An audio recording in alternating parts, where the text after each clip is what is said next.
Well, it was another lovely March day today. Yeah, not I too took the shabby. liberty of walking to work, but almost Okay. didn't need my jacket. It was that warm outside. Well, at least the sun made it feel that way. It certainly felt that way. Definitely an uptick from yesterday's conditions. But Greg, we do have some risks for fire conditions.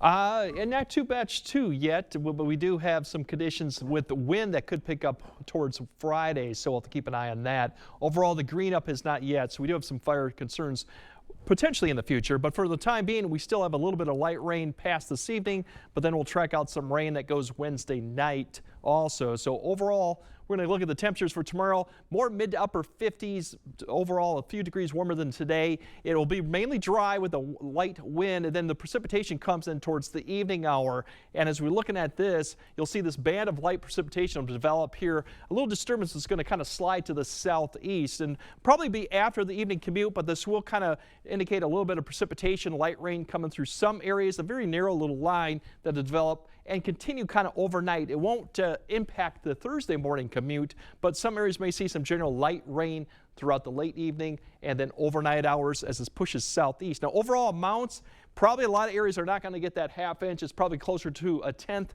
to a quarter of an inch. If you get outside this line, you may basically get a trace to about a tenth. So some light rain, but something to keep in mind for going into Wednesday night. But overall, it will remain rain as our temperatures will remain probably near 40 as we wake up for Thursday morning. For the highs for Thursday, once that rain passes, we should have more sun in the afternoon. Temperatures get back closer to 60 since we're going to start off warmer. Mid-50s to the north to maybe around mid-60s potentially for some areas. So that's the better news. And then Friday, it really depends on where you are. Now, the trend has been pushing the 70s a little bit further north as this boundary kind of really just hugs our northern viewing area right there near Rusk County. Now, if it does come down a little bit, temperatures may through. But you see the contrast from mid-70s to potentially way up in Rusk County. They may struggle to get to the mid-50s. So there's going to be a boundary sitting right across here with precipitation right to the north. And that's kind of the setup going into this weekend as a series of systems comes along this boundary.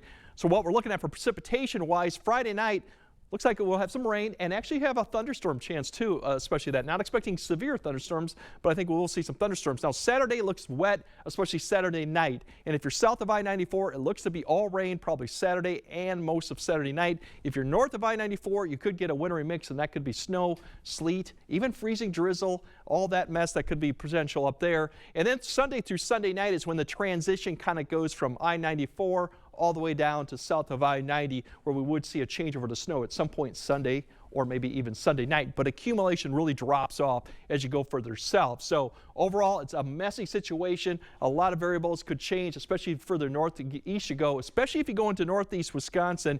Keep an eye out. This is ice potential. Once you get to the pink, you're looking at a half inch. Now, this could be as much as sleet, ice pellets, or even freezing rain, but it is barely touching our area here, but a better shot as you go further northeast. So we'll have to definitely keep an eye on that, because that could be a potential interesting, potential significant ice storm going for those areas up there. But otherwise, enjoy the temperatures getting close to 70, because this weekend really is going to be damp and kind of cold as we go on to Sunday.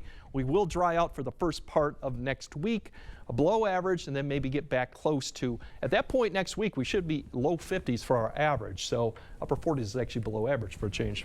Okay. Thanks, Greg.